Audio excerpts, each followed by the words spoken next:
2018 में एनसीटी का एक गाइडलाइन जारी होता है जिसमें प्राइमरी क्लास के जो बच्चे हैं उन्हें पढ़ाने के लिए भी जो बीएड धारी जो शिक्षक होंगे वो एलिजिबल हो जाते हैं। लेकिन इसके बाद राजस्थान में इस फैसले को चुनौती दी जाती है और बीएड वालों के खिलाफ निर्णय आता है। लेकिन इसके बाद भी 2021 से लेके 23 तक जो प्रक्रिया रहती है वो सेम रहती है और बीएड सहायक शिक्षक जो रहते हैं वो तैयारी करते हैं, नियुक्ति होती है। लेकिन सुप्रीम कोर्ट का फिर ऑर्डर आता है और इनकी नियुक्ति के ऊपर फिर संकट के बादल मंडराने लगते हैं। लेकिन अप्रैल के समय फिर सुप्रीम कोर्ट में अलग अलग राज्यों के जो लोग रहते हैं वो अपनी बातों को रखते हैं और फिर एक नियम आता है कि 11 अगस्त तक जो नियुक्ति हुई है उन्हें रखा जाए और जो बाकी 11 अगस्त के बाद नियुक्ति की गई है उन्हें खारिज की जाए। ये सारी कहानी होती है।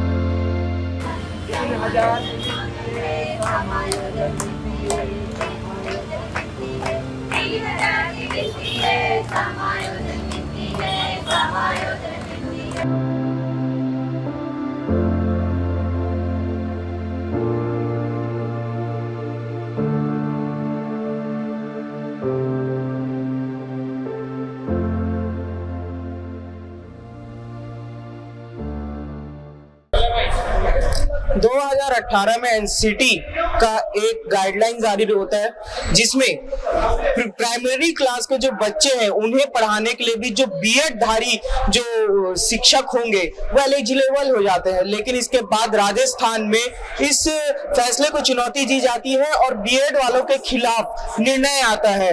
लेकिन इसके बाद भी 2021 से लेके 23 तक जो प्रक्रिया रहती है वो सेम रहती है और बीएड सहायक शिक्षक जो रहते हैं वो तैयारी करते हैं, नियुक्ति होती है। लेकिन सुप्रीम कोर्ट का फिर ऑर्डर आता है और इनकी नियुक्ति के ऊपर फिर संकट के बादल मंडराने लगते हैं। लेकिन अप्रैल के समय फिर सुप्रीम कोर्ट में अलग अलग राज्यों के जो लोग रहते हैं वो अपनी बातों को रखते हैं और फिर एक नियम आता है कि 11 अगस्त तक जो नियुक्ति हुई है उन्हें रखा जाए और जो बाकी 11 अगस्त के बाद नियुक्ति की गई है उन्हें खारिज की जाए। ये सारी कहानी होती है। लेकिन छत्तीसगढ़ में कोई रिप्रेजेंटेटिव नहीं जाता है, जिसके चलते 3000 युवा और उनका परिवार आज परेशान है।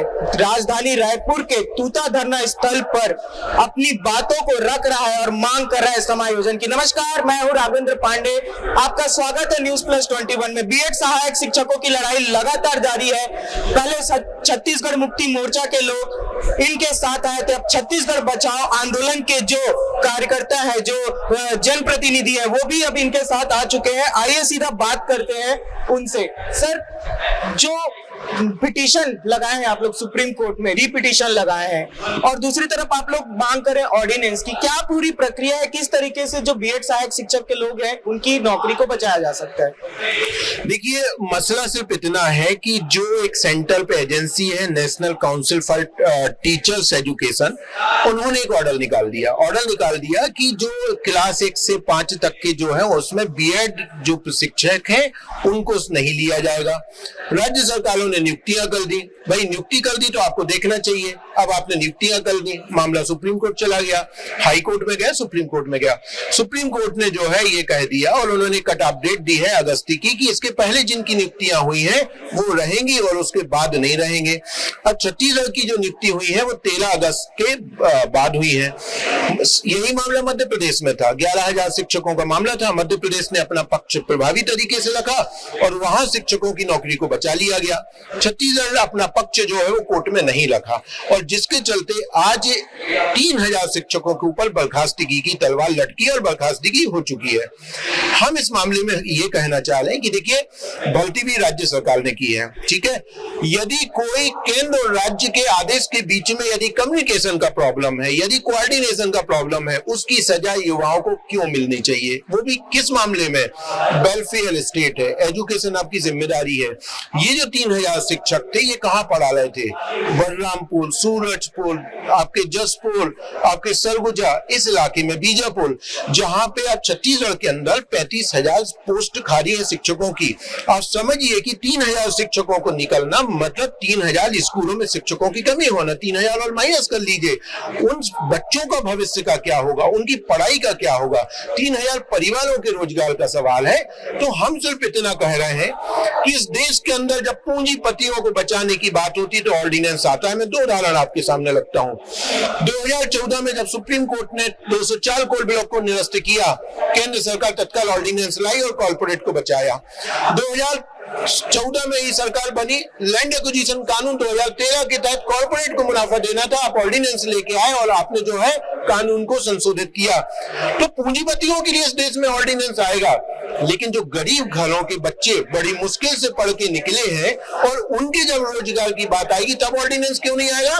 तब सरकार न्यायालय का आदेश मान के हाथ में हाथ धरे बैठी रहेगी और टर्मिनेट कर देगी कि नहीं, न्यायालय ने कहा है, हम कुछ नहीं कर सकते। ये असंवेदनशीलता है, ये गरीबों के प्रति आपका स्पष्ट रूप से आपका मत दिख रहा है कि आप गरीबों को किस तरीके से ट्रीट कर रहे हैं। पूंजीपतियों को बचा रहे हैं, गरीबों को आप निकाल रहे हैं। जहां रोजगार के गंभीर संकट है, जहां शिक्षा का गंभीर संकट है, वहां पे इस तरीके के रवैया नहीं होना चाहिए। शायद सरकार बोल रहे हैं कि आदिवासियों की हितैषी सरकार है। 70% युवा तो आदिवासी है। 70% युवाओं को आपने 3,000 में से आपने बेरोजगार कर दिया। हम इस मुद्दे पे ये चाहते हैं, छत्तीसगढ़ बचाओ आंदोलन और तमाम जन आंदोलन के साथी हैं, कि सरकार इस मामले में तत्काल हस्तक्षेप करे और चाहे आपको ऑर्डिनेंस लाना हो, रिव्यू पिटीशन करना, जो करना है करे, लेकिन 3,000 शिक्षकों की वापस उसी पद पे बहाली की जाए, तत्काल उनको स्कूलों में भेजा जाए ताकि बच्चों की पढ़ाई जो है वो डिस्टर्ब ना हो, इनका भी रोजगार चले, बच्चों की पढ़ाई भी चले। और ये बहुत बड़ा मामला नहीं है, सरकार के लिए आसान है, सरकार ऑर्डिनेंस लाके ये काम कर सकती है। ऑर्डिनेंस की बात करें सर, लेकिन रिव्यू पिटीशन लगा हुआ है, सरकार की तरफ से भी लगा हुआ है। इस समय में क्या ऑर्डिनेंस है वो लाया जा सकता है? और उसके अलावा एक और क्वेश्चन मैं और जोड़ना चाहूंगा, ये सारी प्रक्रिया चलती रहेंगी, दूसरी तरफ फिर आचार संहिता भी लगने वाली है, तो क्या लगता है इस कड़ी में, क्योंकि कहीं ना कहीं आंदोलनों को रोका जाएगा, तो क्या सरकार की मंशा क्या हो सकती है इस समय में? देखिए, सभी चीजों को मिक्स करने की जरूरत नहीं है। न्यायालय की अपनी प्रक्रिया, आचार संहिता की अपनी प्रक्रिया है। आचार संहिता में कोई नई घोषणा नहीं की जा सकती। क्या ये नई घोषणा है? ये ऑलरेडी जो लोग काम कर रहे हैं उनके रोजगार को बचाने का सवाल है। आप ऑर्डिनेंस लेके आ रहे हैं ना, आप कोई नया घोषणा नहीं करने वाले हैं, एक सवाल। दूसरा रिव्यू पिटीशन का सवाल है। रिव्यू पिटीशन यदि चल रहा है तो सरकार उसमें हस्तक्षेप करे, आप उसमें कोर्ट के पास पहुंचे कि भाई इसकी सुनवाई शीघ्र करिए। न्यायालय में चलता रहेगा, लोग बेरोजगार बैठे रहेंगे क्या? तो मैं ये कह रहा हूं कि उधर रिव्यू पिटीशन की प्रक्रिया चलती रहे, इधर आप ऑर्डिनेंस लाके तब तक लोगों को बाहर कर दीजिए, कोर्ट में मामला रखिए पक्ष अपने मजबूती के साथ। सवाल ये है कि न्यायालय के चक्कर, प्रशासन की लापरवाही की सजा इस देश के युवा और छात्रों को नहीं भुगतनी चाहिए। और आज ये दुखद है कि युवा और छात्र दोनों जो है वो प्रशासन की गलतियों की सजा भुगत रहे हैं, तो इसको ठीक करने की जिम्मेदारी प्रशासन शासन की है। युवाओं की बात कर रहे थे सर, युवाओं की बात कर रहे थे। कल 12 जनवरी था, आप लोग सहायक शिक्षक है, आप लोग खुद एक युवा है, लेकिन दंडवत यात्रा करते हुए सदानी दरबार गए हैं। क्या कहना चाहेंगे इस विषय में, जब युवा दिवस के दिन ये इस तरीके की स्थिति है? सर, सरकार से हम मांग कर रहे थे कि हमारी सेवा सुरक्षा करे। अब सेवा सुरक्षा की मांग तो कर नहीं सकते, टर्मिनेशन मिल गया है। सरकार से यही बोल रहे हैं कि कमेटी बनी हुई है, उस कमेटी का रिपोर्ट जल्द से जल्द आए और हमारे हित में आए, क्योंकि हमारी तो कोई गलती नहीं है, गलती कोई और कर रहा है, सजा हमें भुगतना पड़ रहा है। तो मैं चेहरा देख पा रहा हूँ इस समय में, हालांकि मैं News+21 लगातार बीएड सहायक शिक्षकों की जो मांगे हैं, जो उनकी तकलीफें उनको दिखा रहे हैं। आप लोग भूख हड़ताल कर रहे हैं सर, आपके चेहरे से दिख रहे, कितने दिन हो गए, किस तरीके की समस्याओं का सामना करना पड़ रहा है? 11-12 दिन हो गए सर, है ना। भूख हड़ताल सब कर रहे हैं, धीरे पहले 21 लोग चालू किए थे सर, अब वो सब कर रहे हैं। आज कल से सभी बैठे हैं सर भूख हड़ताल में। कुछ महिलाएं भी हॉस्पिटलाइज हुई हैं इस दौरान, महिलाएं भी और पुरुष भी, दोनों हॉस्पिटलाइज हुए। यहाँ पर और सहायक शिक्षक है। सर मेरा बहुत बड़ा प्रश्न है, मध्य प्रदेश में 11,000 सहायक शिक्षक थे जिनकी नौकरी बचाई गई, छत्तीसगढ़ में क्यों नहीं बचा पा रहे 3,000 सहायक शिक्षकों को? सर वो मामला ऐसा था कि अगर टाइमली आप कोर्ट पहुंच करके अपना पक्ष रखते तो सरकार कुछ जो कोर्ट है वो सोचती भी। कोर्ट ने दोबारा सवाल किया था सर, जब फैसला आया जो हमारी पिटीशन लगी हुई थी, उस समय भी कोर्ट पूछ रही थी आपके पास इनके लिए 6 to 8 में कुछ प्लान है। उस समय सुनवाई के सेकंड हाफ में जो वकील थे वो वकील, सरकारी वकील अनुपस्थित थे और उसका भुगतान ऐसा करना पड़ा कि कोर्ट ने सरासर हमको खारिज कर दिया। तो यहाँ पर जो लीगल नेग्लिजेंस भी रही, एडमिनिस्ट्रेटिव नेग्लिजेंस भी रही और ये सारे कॉम्बिनेशन जो है हम पे बहुत भारी पड़े। और सबसे बड़ी बात 2018 में जो गजट बनाने का एरर आया, कोर्ट ने लताड़ा अधिकारियों को, किसी अधिकारी पे कोई कार्रवाई नहीं हुई है। छत्तीसगढ़ में हमको जिस केस के तहत बाहर किया जा रहा है वो केस हमारे भर्ती विज्ञापन में मेंशन नहीं था, उस पे किसी अधिकारी पे कार्रवाई हो रही है। किस पे? जो सहायक शिक्षक पढ़ लिख करके मेरिट में रैंक ला रहे हैं उनको तरह से दिए जा रहे हैं साइंस एंड टर्मिनेशन। तो ये मेरा कहना है कि भाई अगर आपके अंदर जो है पूर्वाग्रह से आप पहले मुक्त होइए कि कांग्रेस की गलती है, भाजपा की गलती है, आपको मानना पड़ेगा कि ये यहाँ पे कहीं ना कहीं अफसरों की गलती है। जो नियम अफसर बनाते हैं, किसी नेता के पास इतना ज्ञान नहीं है कि वो पूरा नियम बनाएगा बैठ करके, उतना लीगल अवेयरनेस किसी के पास। ये जो तत्कालीन जो केंद्र में और राज्य में जो हमारे अफसर रहे उन्होंने क्या किया जिसका खामियाजा, और जब आप ये समझ रहे हैं कि गलती उधर की है तो हमारे लिए रास्ता निकालिए ना। यहाँ पे 28, 29, 3 दिन हो गए जो लोग वहाँ तूता करना स्थल पे बैठे हुए हैं, किसी भी चीज की परमिशन वहाँ पे लेने के लिए हमको 4 चक्कर लगाने पड़ते हैं, सफाई की कोई ठिकाना नहीं है, वहाँ पे पानी का कोई ठिकाना नहीं है, भूख हड़ताल पे लोग बैठे हुए हैं। 14 शिक्षिकाएं वहाँ पे जो है वो हॉस्पिटलाइज हो चुकी है, हमारे भाई जो है वो भी भूख हड़ताल पे थे, एक मैडम का ग्लूकोज लेवल 31 तक चला गया था। ये तमाम समस्याएं वहाँ पर है। 70% आदिवासी भाई बहन वहाँ पे, आदिवासियों की सरकार है, आदिवासी मुख्यमंत्री है, कुछ भला होगा। सूरजपुर, नारायणपुर, ओरछा, तोकापाल, दोरनापाल, इतने अंदर के इलाकों में यहाँ लोगों ने, शिक्षकों ने सेवाएं दी हैं कि क्या बताया जाए। एक महिला शिक्षिका जो है वो सुकमा में पोस्टिंग है, वो रहती ही उधर है तेलंगाना से क्रॉस करके आती है और यहाँ पढ़ाती है। लोग जो है अपना पुरजोर मेहनत कर रहे हैं।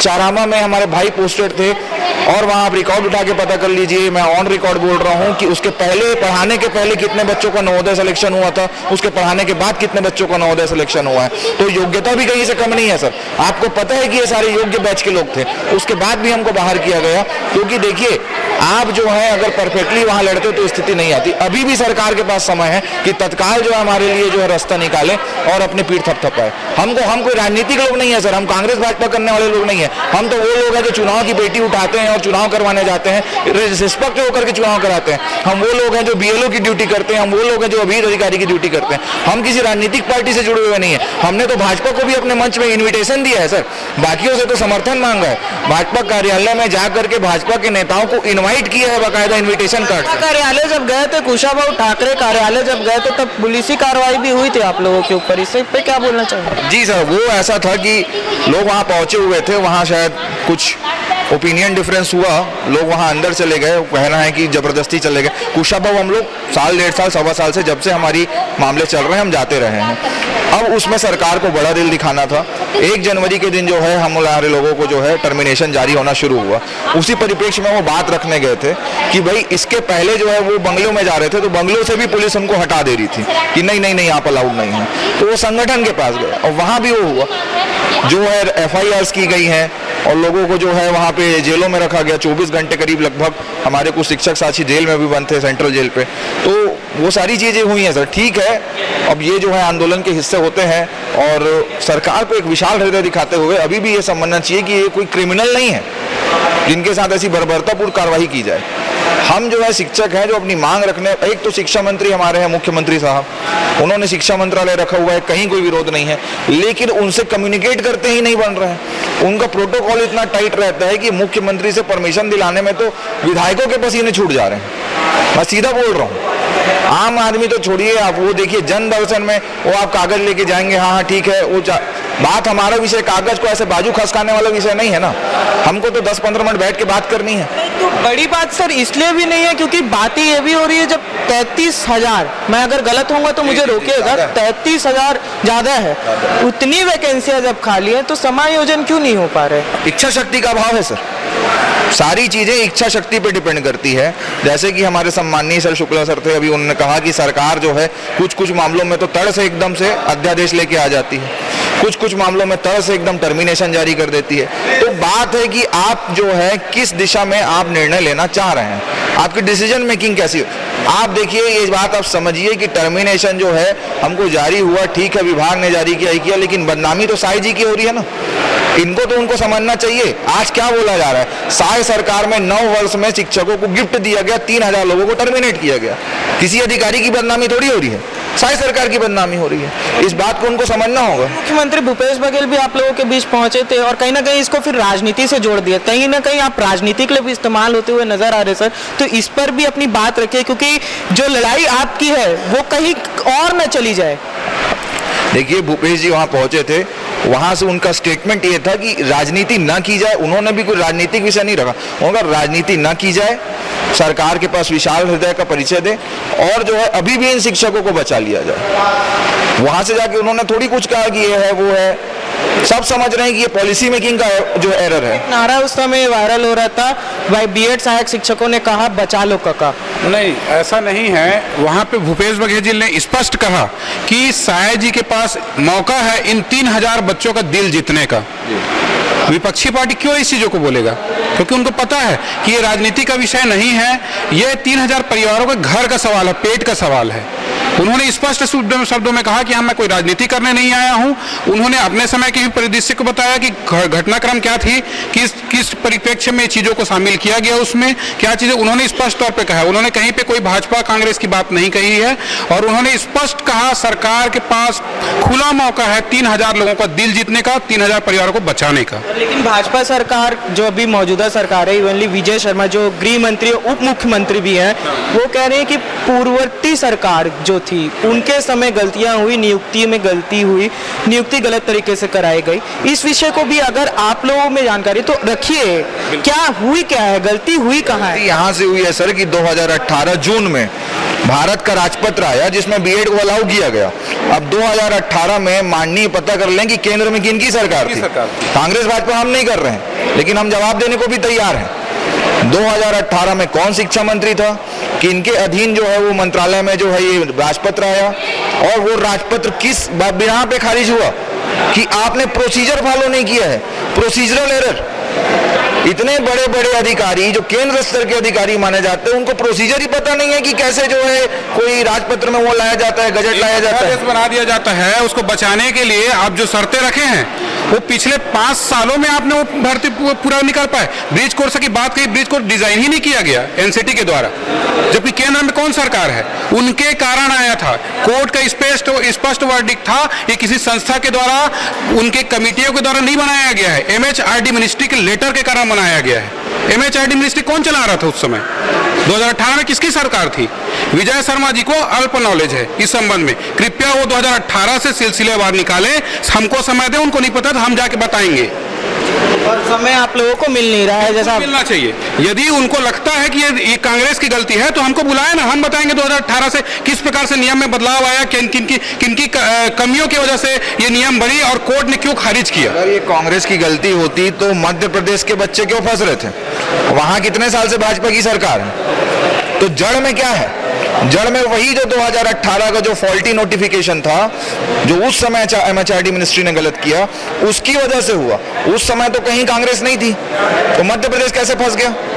तो चीजों को बारीक देखिए, एक सत्य होता है, एक असत्य होता है, एक अर्ध सत्य होता है। तो अर्ध सत्य ना बोला जाए, पूर्ण सत्य को पूरी विवेचना की जाए कि कहां से गलती हुई, उसके बाद बयान जारी किया जाए। सर, ये तो हमारे राज्य में सिर्फ 3000 लोगों की बात है, पूरे देश में 2 करोड़ लोग बीएड करके बैठे हैं 2018 के बाद। उनकी परिवारों को क्या हो गया? लोग आत्महत्या कर लिए क्योंकि कोई व्यक्ति खेत बेच के यदि बीएड कर रहा है और नौकरी के टाइम में बोला जा रहा है तुम्हारी डिग्री रद्दी है, तो क्या करेगा वो? आत्महत्या नहीं करेगा। तो इन चीजों को लोकतंत्र में संवेदनशीलता सबसे बड़ी चीज होती है किसी भी चुनी हुई सरकार के लिए। इस चीजों को देखना चाहिए और 2018 से 2023 के बच्चों को अलाउ किया जाना चाहिए, क्योंकि ये सरकार की चूक है, नीति निर्माताओं की चूक है। और यदि ऐसे ही होते रहे तो नीति निर्माताएं भी मरेंगे एक दिन। ऐसा नहीं है, ये जनता खुद अकेले नहीं मरेगी। जब आग लगती है तो हर जगह आग लगती है, हर जगह आग लगती है। और बीएड सहायक शिक्षकों में महिलाएं भी हमारे पास मौजूद हैं। बीएड सहायक शिक्षकों में महिलाएं भी हमारे साथ मौजूद हैं, उनसे भी बात करते हैं। मैम, आप लोग महिलाएं हैं, अपनी सेवा दे रही थी, सेवा निर्वृत्त कर दिया जा रहा है जबरदस्ती, किस तरीके से देख रही है और एक महिला होते हुए किस तरह चुनौतियों का सामना करना पड़ रहा है आपको? सर मैं बता दूं, मैं पूर्णिमा पैकरा आदिवासी अंचल जसपुर से हूं।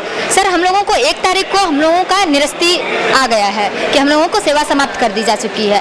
सर मैं बताना चाहूँगी, इस भर्ती में पूरे के पूरे 70% पूरे के पूरे सहायक शिक्षक आदिवासी हैं।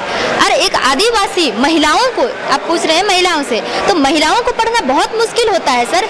कितने प्रकार की परिस्थितियों से आना पड़ता है। जब सर मैं आपकी नहीं बात बता रही हूँ, जब मैं ग्रेजुएशन के लिए गई हुई थी तो मेरे अगल बगल वाले भी बोले थे कि मैं जिस फील्ड की पढ़ाई की हूँ, मैं भरतनाट्यम डांस की पढ़ाई की हूँ सर, और मुझे पूछा जाता था कि ये इस चीज़ का पढ़ाई करके क्या करेगी।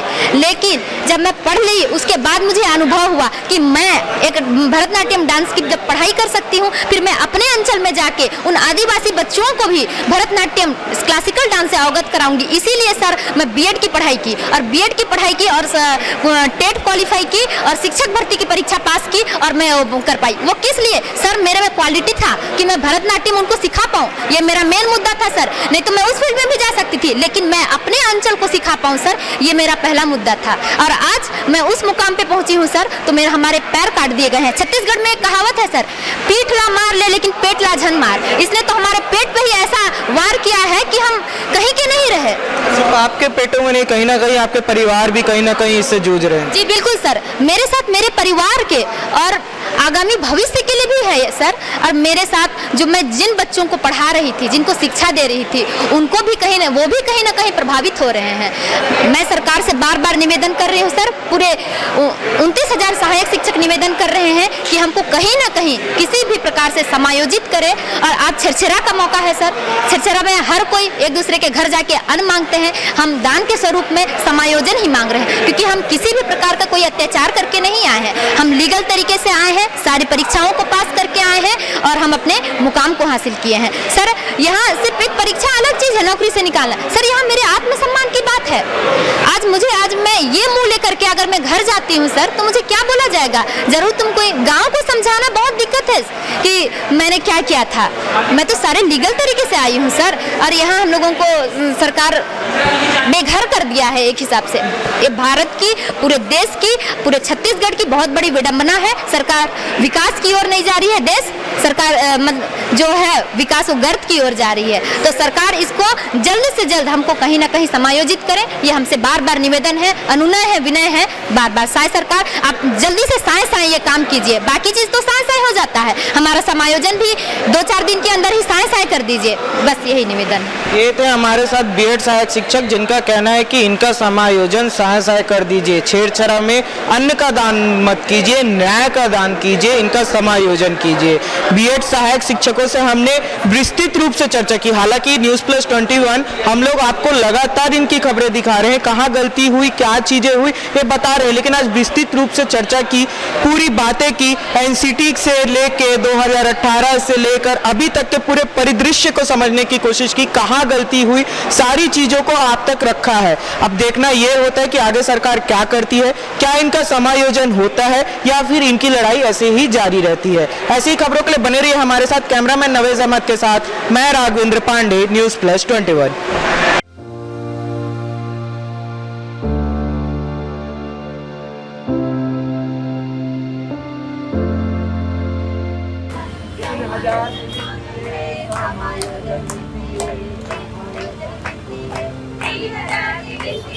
समायोजन